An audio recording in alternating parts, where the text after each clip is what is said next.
सनीचर 2 मई के सरबीन से जावेद चौधरी का सलाम।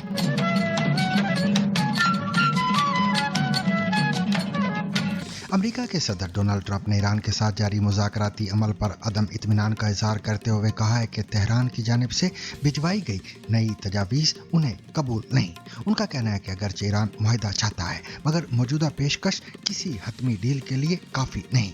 सदर ट्रंप ने यह मौक़िफ़ भी इख्तियार किया कि ईरान के साथ जंग बंदी के बाद उन्हें मज़ीद फ़ौजी कार्रवाई के लिए कांग्रेस की मंजूरी दरकार नहीं, जबकि उनके बकौल मुख्तलिफ ईरानी शख्सियात मुआहदे के लिए राब्ते कर रही हैं और वाशिंगटन मुनासिब फरीक के तयन में मसरूफ है। इसी तनाज़र में उन्होंने ये भी कहा कि अमरीकी बहरिया ईरानी बंदरगाहों के मासरे के लिए बहरी कज़ाकों जैसी हिकमत अमली इख्तियार किए हुए है, जबकि यूरोपीय यूनियन से दरामद होने वाली गाड़ियों पर 25% टैरिफ लगाने का भी ऐलान किया है। So they want to make a deal, but I'm not satisfied with it. So we'll see what happens. Iran wants to make a deal because they have no military left, essentially, and they want to make a deal, but I'm not satisfied. उधर Iran के वज़ीर ख़ारिजा Abbas Araghchi ने Saudi अरब समेत 6 ममालिक के वज़राए ख़ारिजा से राब्ते किए हैं, जिनमें खित्ते की बदलती सूरत हाल और सिफारती कोशिशों पर तबादला ख्याल किया गया है। गजा जाने वाले फ्लोटीला पर इसराइली कार्रवाई के बाद गिरफ्तार किए गए फ़लस्तीन हामी कारकुनान में से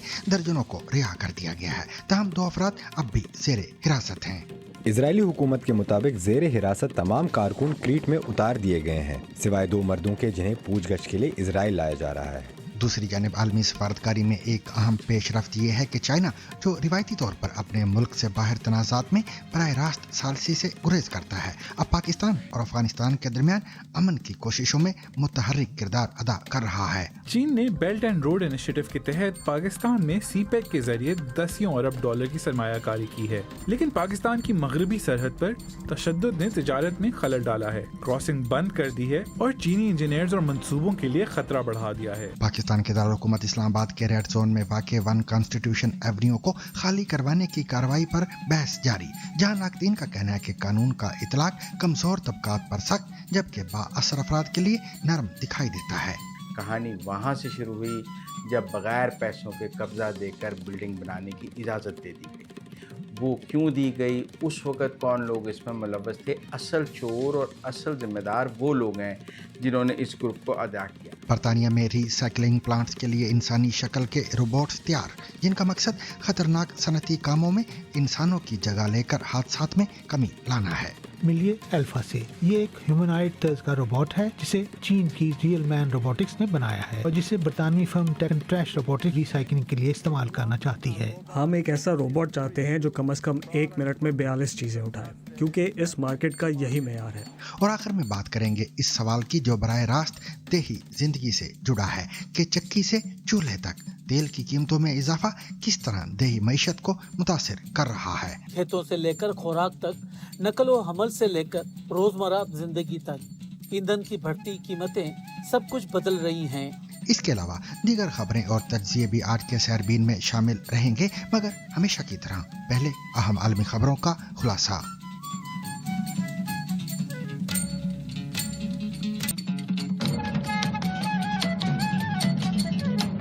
वाशिंगटन से मौसूला इतलात के मुताबिक अमरीकी सदर डोनाल्ड ट्रंप ने ईरान के साथ जारी सिफारती राबतों और मुज़ाकराती कोशिशों पर अदम इत्मीनान का इजहार करते हुए कहा है कि तेहरान की जानिब से पेश की जाने वाली हालिया तजावीज़ उनके नज़दीक काबिल कबूल नहीं है और इस वक्त वो किसी वाज़े पेशरफ्त से मुतमईन नहीं। व्हाइट हाउस में सहाफ़ियों से गुफ्तगू करते हुए सदर ट्रंप ने कहा कि अमरीका और ईरान के दरमियान राब्ते जारी हैं और बाज़ सतहों पर बातचीत भी हो रही है, ताहम उनके मुताबिक ईरान को सही डील करना होगी, क्योंकि फिलहाल जो कुछ पेश किया जा रहा है वो उनके लिए नाकाफी है। उन्होंने ये भी कहा कि अगरचे कुछ सिफारती पेशरफ्त के इशारे मौजूद हैं, लेकिन वो इस बात पर यकीन नहीं रखते कि ये अमल किसी हतमी मुआहदे तक पहुंच जाएगा। इसी गुफ्तगू के दौरान सदर ट्रंप ने कहा कि ईरान के साथ राब्ते मुख्तलिफ ज़राए से जारी हैं, जिनमें टेलीफोन और बिलवास्ता राब्ते भी शामिल हैं, लेकिन सूरत हाल अब भी गैर यकीनी है। So they want to make a deal, but I'm not satisfied with it. So we'll see what happens. Iran wants to make a deal because they have no military left, essentially, and they want to make a deal, but I'm not satisfied. We have great respect for Pakistan and Islamabad, and tremendous respect for the Prime Minister and the Field Marshal.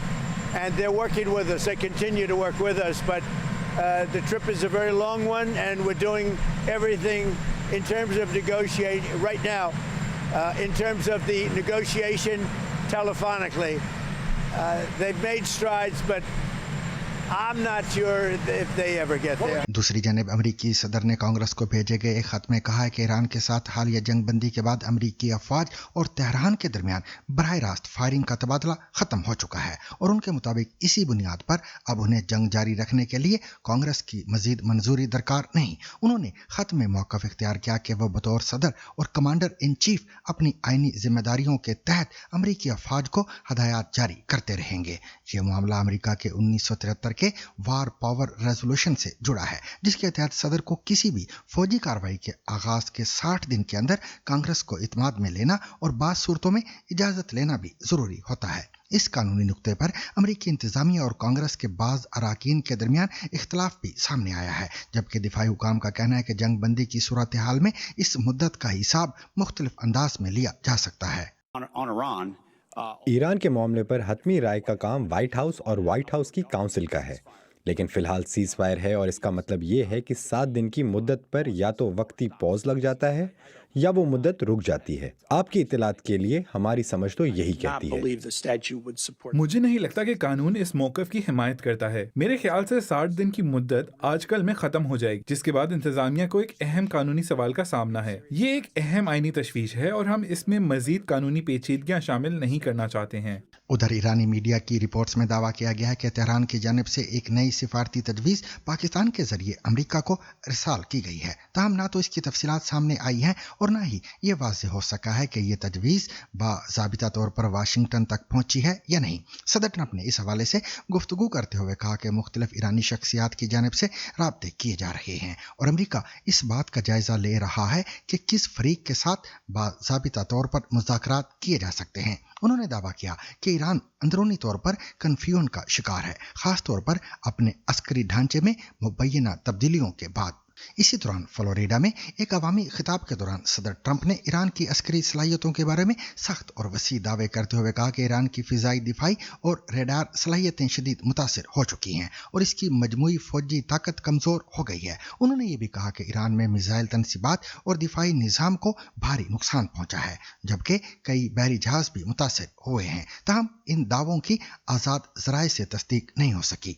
Trump ने यह भी कहा कि खित्ते में मौजूद सूरत हाल एक बड़ी तब्दीली की निशानदेही कर रही है और ईरान की क़यादत में नुमाया खला पैदा हुआ है। इसी खिताब में अमरीकी सदर ने आबनाए हुर्मुज़ और बहरी रास्तों से मुतल्लिक बात करते हुए कहा कि अमरीकी बहरिया ईरान के खिलाफ ऐसी हिकमत अमली अपना रही है जिसे उन्होंने बहरी कज़ाकों जैसा तर्ज अमल करार दिया। उनके मुताबिक अमरीकी अफवाज ने बाज़ जहाज़ों को तहवील में लिया है और तेल समेत मुख्तलिफ सामान पर कंट्रोल हासिल किया है, जिसे वो एक मुनाफा बख्श और मुअस्सर हिकमत अमली करार देते हैं। Over the ship, we took over the cargo, took over the oil.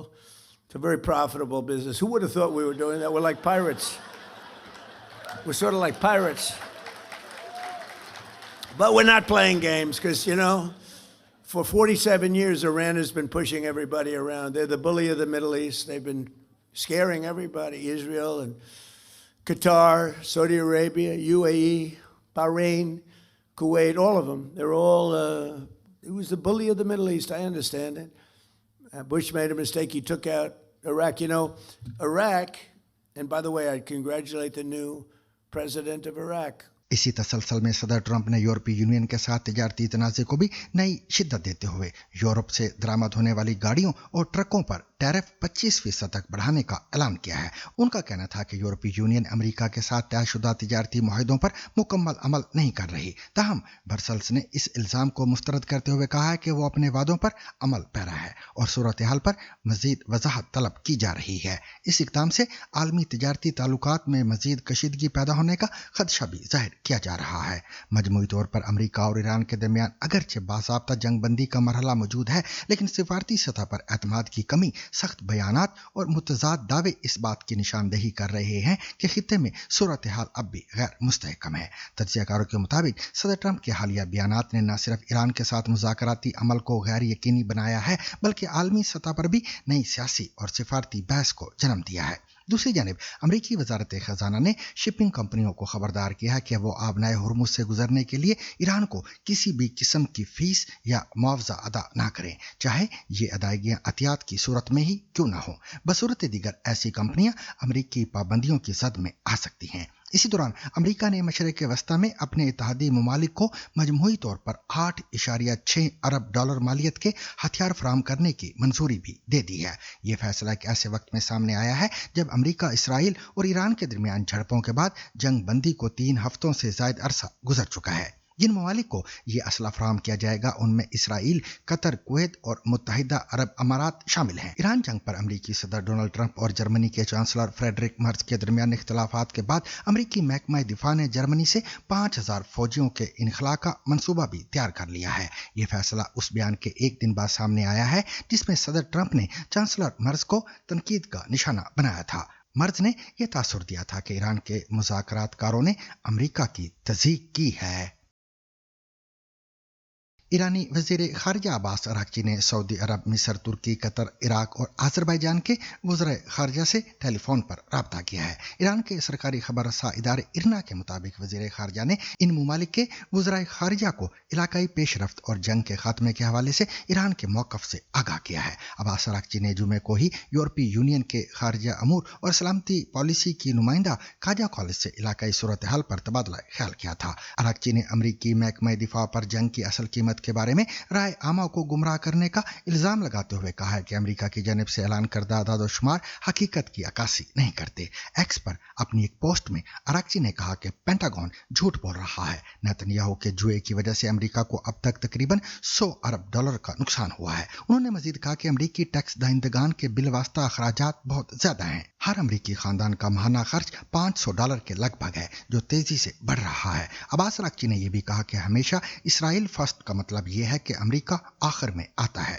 इसी दौरान पासदारान इनकलाब के खातिमुल अंबिया सेंट्रल हेडक्वार्टर के नायब इंस्पेक्टर मोहम्मद जाफर असदी ने अपने हालिया बयान में इस बात का खदशा जाहिर किया है कि ईरान और अमेरिका के दरमियान दोबारा तनाज़ा पैदा हो सकता है। उनका कहना था कि शवाहिद ये भी जाहिर करते हैं कि अमेरिका किसी वादे या मुआहदे का पाबंद नहीं रहता। ईरान के सरकारी खबर रसा इदारे इरना के मुताबिक मुल्क के सूबे जंजान में एक क्लियरेंस ऑपरेशन के दौरान पासदारान इनकलाब के 14 एहलकार भी हलाक हो गए हैं। इरना की रिपोर्ट के मुताबिक क्लियरेंस ऑपरेशन के दौरान इसराइल और अमेरिका के साथ जंग के दौरान ना फटने वाले बारूद की बाकियात धमाके से फट गईं, जिसके नतीजे में पासदारान इनकलाब के 14 अफराद हलाक हो गए हैं। गजा जाने वाले फ्लोटिला पर सवार जिन कारकुनान को इसराइल ने हिरासत में लिया था उनमें से बेशतर को रिहा कर दिया गया है, तहम 2 कारकुनान अभी भी जेरे हिरासत हैं। इस फ्लोटिला को यूनानी जजीरे क्रेब के करीब बैनुल-अक़वामी समंदर में रोक लिया गया था और इस पर सवार 150 से ज्यादा फलस्तीनी हिमायत याफ्ता कारकुनान को गिरफ्तार कर लिया गया था। इनमें शामिल कारकुनान का ताल्लुक मुख्तलिफ ममालिक से है और उनकी हुकूमतों ने इसराइल की इस कार्रवाई को बैनुल-अक़वामी कवानीन की खुली खिलाफवर्जी करार दिया है। तफसीलात हमारी इस रिपोर्ट में।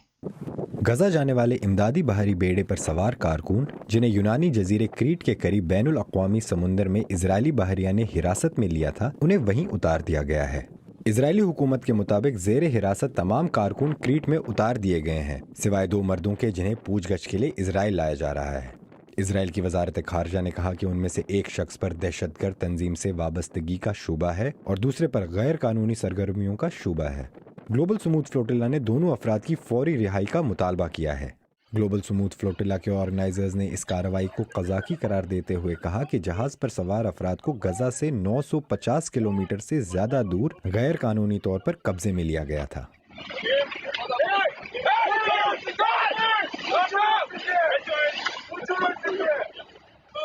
गजा इस वक्त इजरायली बाहरी नाकाबंदी के जेर असर है। इजराइल की वजारत खारजा ने इस फ्लोटिला को महज एक PR स्टंट करार देकर मुस्तरद कर दिया। ये फ्लोटिला 2 हफ्ते कबल स्पेन, फ्रांस और इटली से कुल 58 कश्तियों के साथ रवाना हुआ था और इसका मकसद गजा की इजरायली नाकाबंदी को तोड़ना था। ऑर्गेनाइजर्स का कहना है कि इजरायली बाहरी अफवाज ने बैनुल अक़वामी समुंदर में एक पुरतशद्दुद छापे के दौरान फ्लोटिला की मुख्तलिफ कश्तियों को रोका, उन पर सवार हुए और उन्हें मुनज़्ज़म तरीके से नाकारा और तबाह कर दिया। इजराइल का इसरार है कि उसके इक़दामात बैनुल अक़वामी कानून के मुताबिक थे।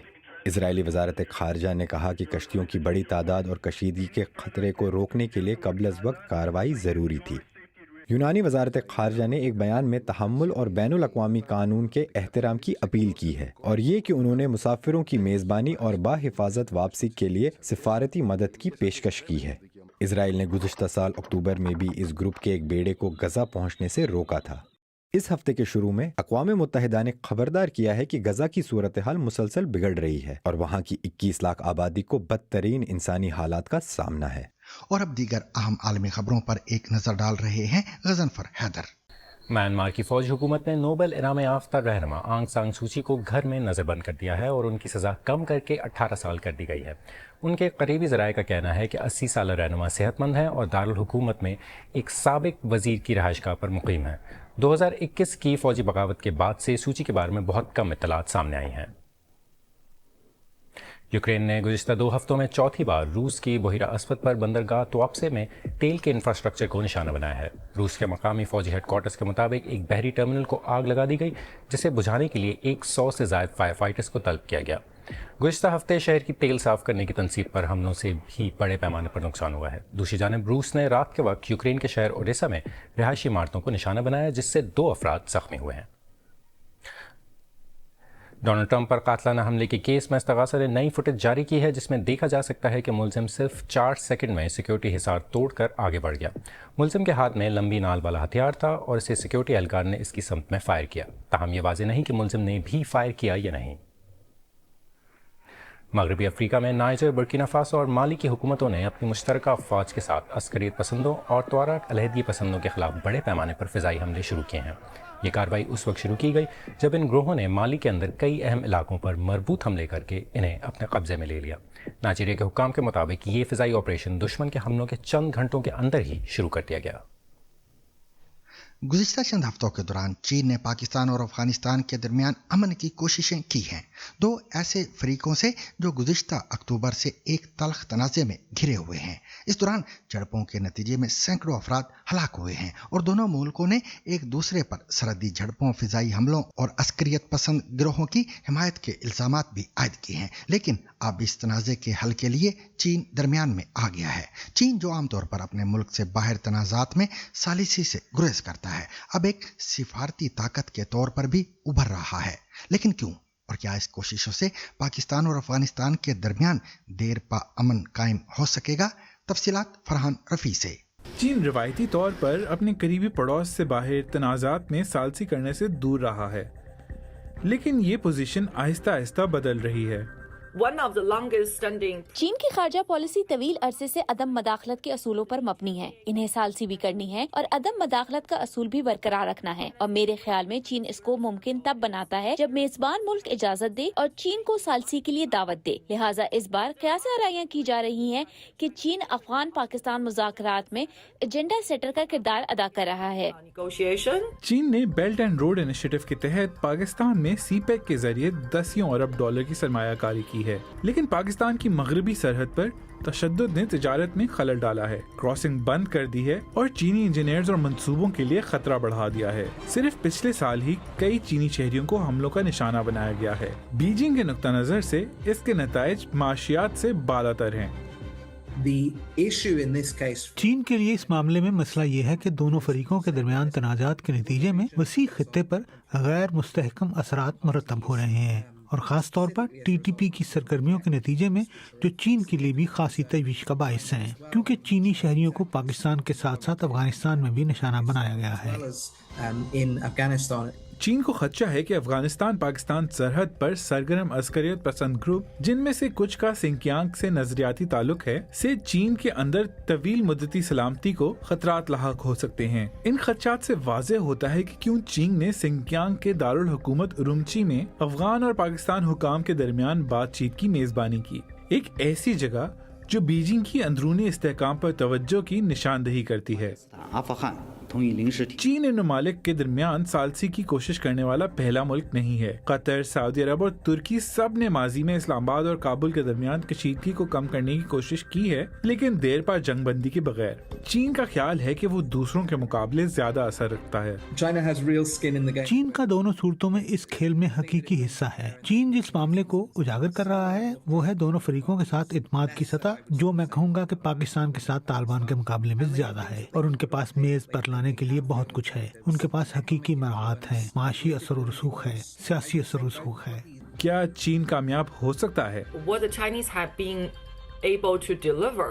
ارومچی کی 7 دنوں کی ملاقات کے ذریعے چینی جو کچھ پیش کرنے میں کامیاب رہے ہیں وہ جنگ بندی کا ارادہ ہے، لیکن دونوں ممالک کے درمیان دیرینہ مسائل کا حل نہیں اور پرانے دکھ درد بھی ہیں، جذباتی عنصر بھی، انڈیا کا عنصر بھی. میرے خیال میں یہ تمام مسائل ایسے ہیں جن کا بر وقت حل ہونے کا امکان نہیں. پاکستان کے دارالحکومت اسلام آباد کے ریڈ زون میں واقع 1 کانسٹیٹیوشن ایونیو کے ٹوئن ٹاورز ایک بار پھر خبروں میں ہیں اور اس کی وجہ اسلام آباد کی انتظامیہ کی جانب سے عمارت خالی کروائے جانے کے لیے کیا جانے والا آپریشن بنی ہے. سی ڈی اے کی جانب سے مکینوں کو عمارت خالی کرنے کے لیے ابتدائی طور پر جمعے تک کی مہلت دی گئی، تاہم اب پرائم منسٹر آفس کے مطابق وزیر اعظم کے اس معاملے پر حتمی فیصلے تک اسلام آباد انتظامیہ اور سی ڈی اے کی طرف سے کسی بھی قسم کی کارروائی عمل میں نہیں لائی جائے گی. وزیر اعظم آفس کا کہنا ہے وزیر اعظم شہباز شریف کی ہدایات پر 1 کانسٹیٹیوشن ایونیو کے معاملے پر وزیر قانون اعظم نذیر تارڑ کی سربراہی میں کمیٹی تشکیل دی گئی ہے جو ایک ہفتے میں پورے معاملے کا جائزہ لے کر وزیر اعظم کو رپورٹ پیش کرے گی. وزیر اعظم آفس کے بیان کے مطابق اس دوران اس معاملے میں کوئی بھی متاثرہ شخص اپنی معروضات کمیٹی کو پیش کر سکے گا اور کمیٹی بلا تفریق فریقین اور متاثرین کو سنے گی. خیال ہے کہ یہ عمارت کروڑوں روپے مالیت کے رہائشی اپارٹمنٹس پر مشتمل ہے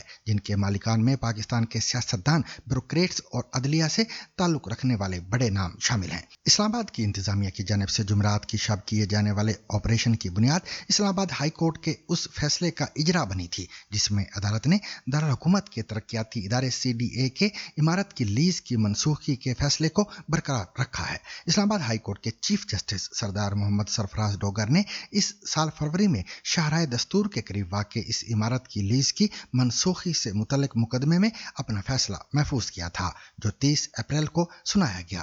یہ مقدمہ عمارت بنانے والی کمپنی بسم اللہ Niagara Paragon group BNP private limited اور فلیٹس کے مالکان کی جانب سے دائر اپیلوں پر مبنی تھا.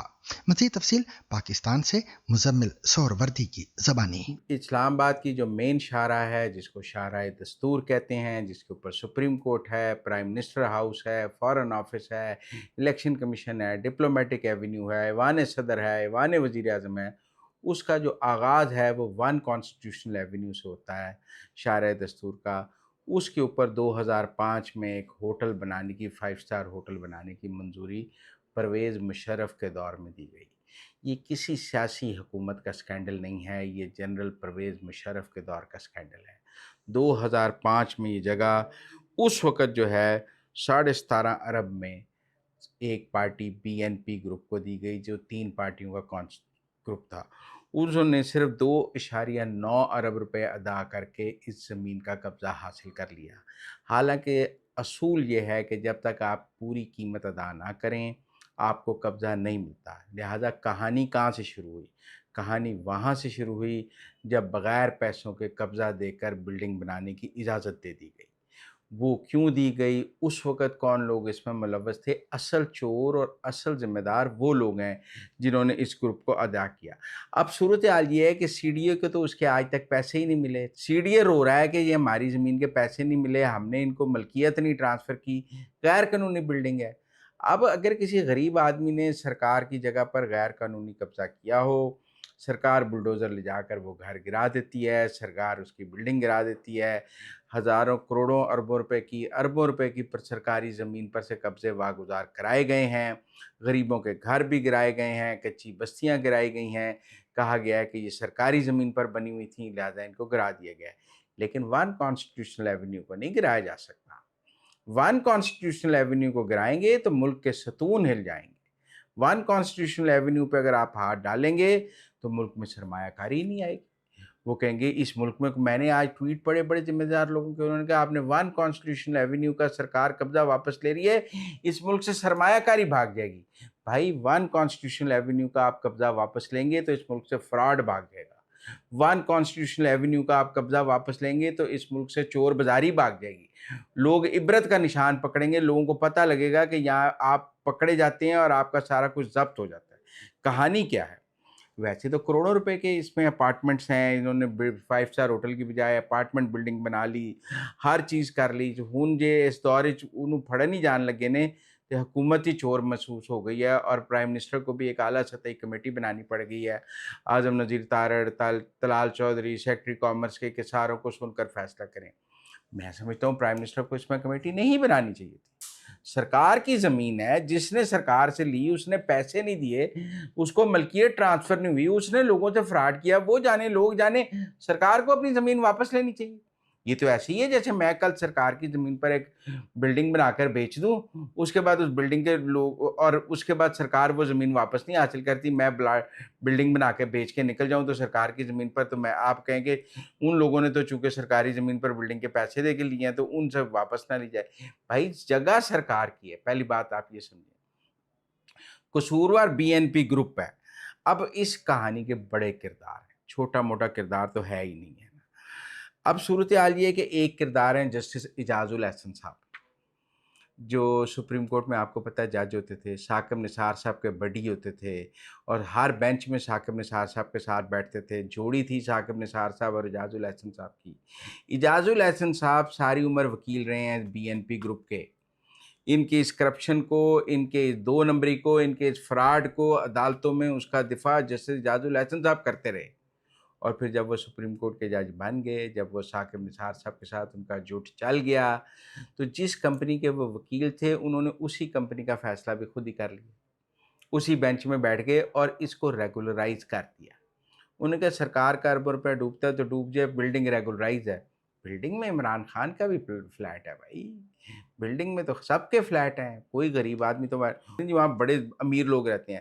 بھائی بلڈنگ امیروں کی امیر لوگ نہیں رہتے، ذمہ دار لوگ رہتے ہیں، اور ذمہ دار لوگوں کے ساتھ فراڈ ہو گیا. آپ دیکھیں اس ملک میں فراڈ کن سے ہوا ہے؟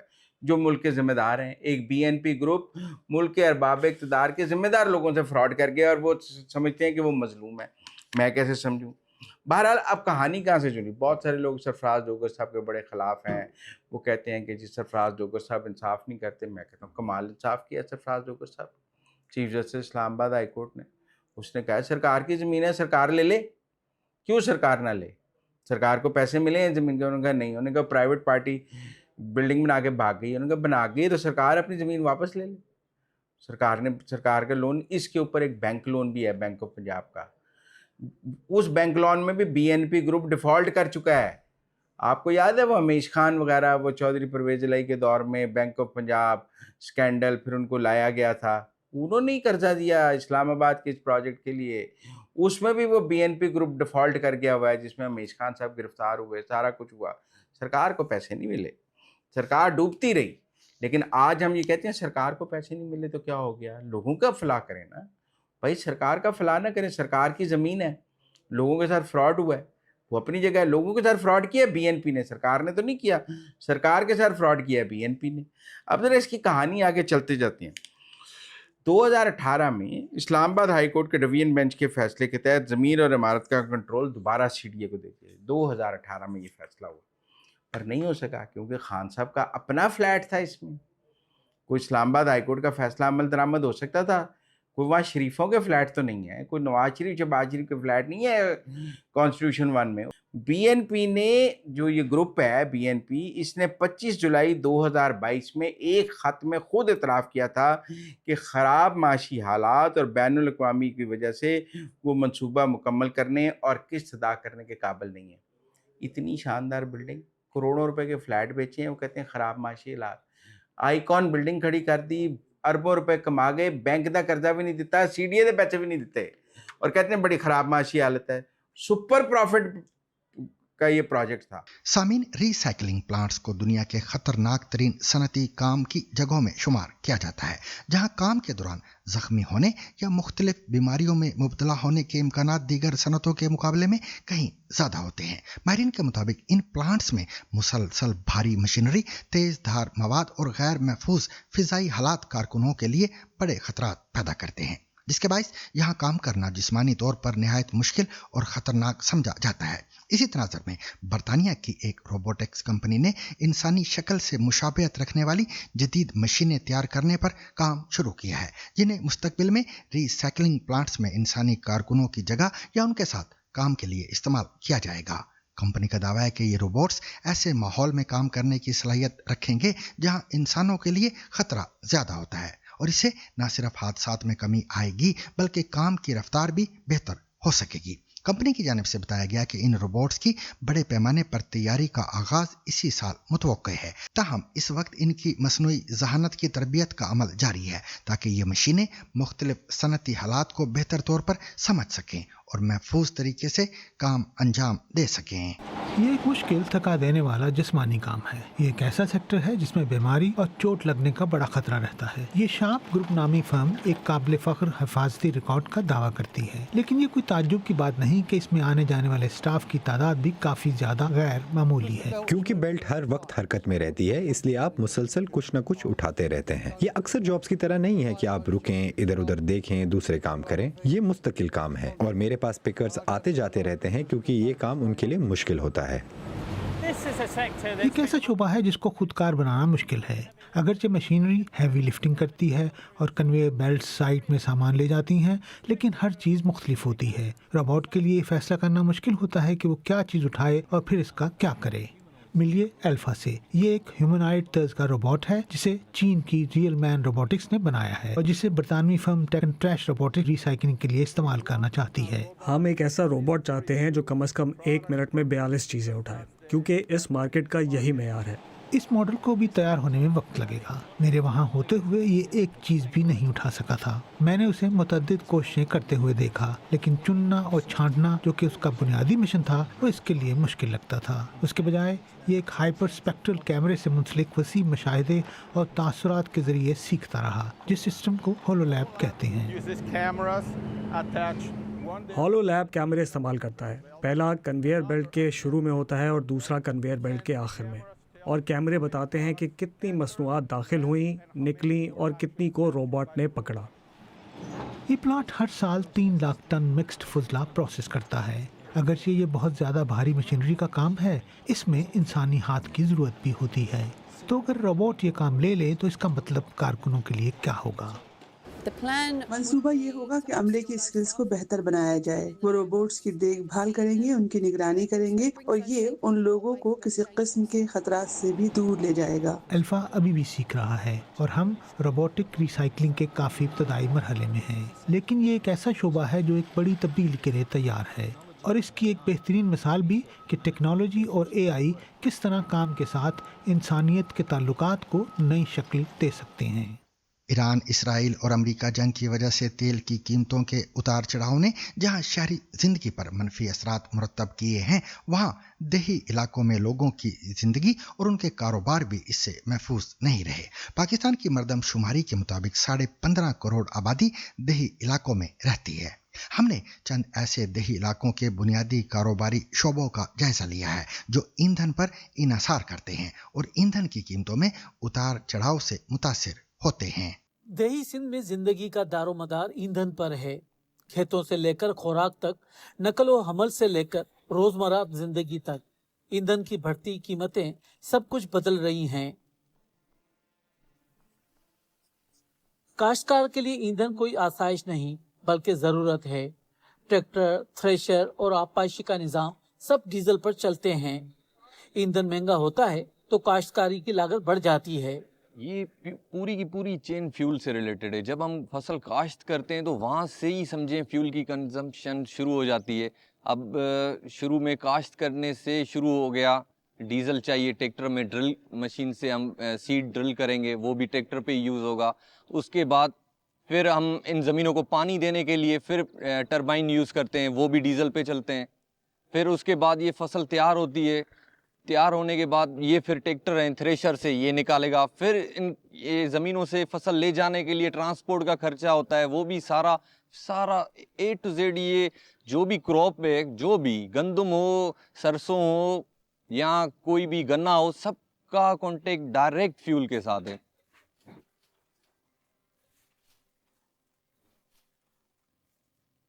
ईंधन की कीमतों का असर सिर्फ खेतों तक महदूद नहीं रहता। देहात में जहां बिजली कम दस्तयाब है वहां बुनियादी सहूलियात भी ईंधन पर चलती हैं, जैसे आटे की ये चक्की और दीगर कदीम मशीनें जो आज भी जिद्दत से दूर अपनी मौजूदगी बरकरार रखे हुए हैं। इन सब का इन्हिसार डीजल पर है। अॻे त साईं डीजल जो ख़र्च सफ़ा बिल्कुलु थोरो हो न, ही कलाक में घटि त ये 3 लीटर तेल पींदी है। पहले डीजल का खर्चा बहुत कम था, 1 घंटे में ये चक्की 3 लीटर तेल जलाती है। अब मुझे बताएं, इतनी आमदन नहीं है जितना तेल का खर्चा है। पहले तेल सस्ता था तो वारे में था, अब तेल का खर्चा बढ़ गया तो वारे में नहीं आता। अब चलाना दुश्वार है। जब हमने ये मशीन लगाई थी इस वक्त 10 रुपए मन गंदम की पिसाई लेते थे, इसके बाद 15 रुपए मन हुआ, फिर तेल की कीमत बढ़ती गई। उन दिनों 600-650 रुपए ड्रम मिलता था, अब तेल का ड्रम हजारों से क्रॉस कर गया है। पहले सरसों में से फी किलो 5 रुपए में तेल निकालते थे, अब 25 रुपए लेते हैं। दिन ब दिन महंगाई हो गई है, गरीब परेशान है। ॾींहों ॾींहुं महांगो तमामु तेल जे करे वधी वियो आहे न, अॻे वारे हिन में वॾो फ़र्क़ु अची वियो आहे।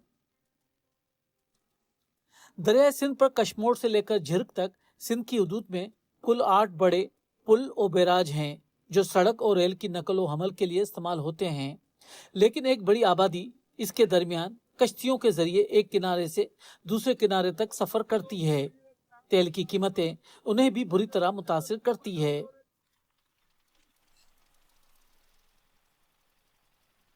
दही सिंध में ईंधन की बढ़ती कीमतें सिर्फ एक मुआशी मसला नहीं बल्कि जिंदगी के हर पहलू को मुतासिर कर रही है। हुकूमत की सब्सिडी भी इन तक नहीं पहुंच पाती। ये तो डीजल महंगा है, अभी 5 लीटर चलाता है, अभी 3, 4, 5 लीटर में 2500 का तेल चलता है। डेली 2500 किधर से आएगा? गरीब 1200 1300 बनता है, 2500 का तेल लेता है। अभी तो कम नहीं है, रोजी नहीं है। इस पे उठाता है, ट्रैक्टर भी उठाता है, जीप भी उठाता है, और मेया भी उठाता है, ऊँट भी उठाता है, रेड भी उठाता है, गेहूँ भी उठाता है, जो भी है सामान सारा उठाता है। अभी मिल रहा है गदम मिलेगा, ये कणक ले रही है तो हमें को गदम देता है, 1 मन देता है, वडेरा बोरी देता है। 50 से एक आदमी से लेता है, कभी 100 लेता है, ऐसे लेते हैं। मेरे 3-5 बच्चे, बाप है, माँ है, बहन है, भाई है, सारे आदमी हैं। बस ऐसे ही चला रहे थे, रोटी इस पे चला रहे हैं, क्या करें। और सामीन, इसके साथ ही आज का सैरबीन भी अपने इख्तिताम को पहुंचा। मुझे और मेरी पूरी टीम को कल तक के लिए इजाजत दीजिए, लेकिन इजाजत लेने से कबल अब तक की खास खबरें।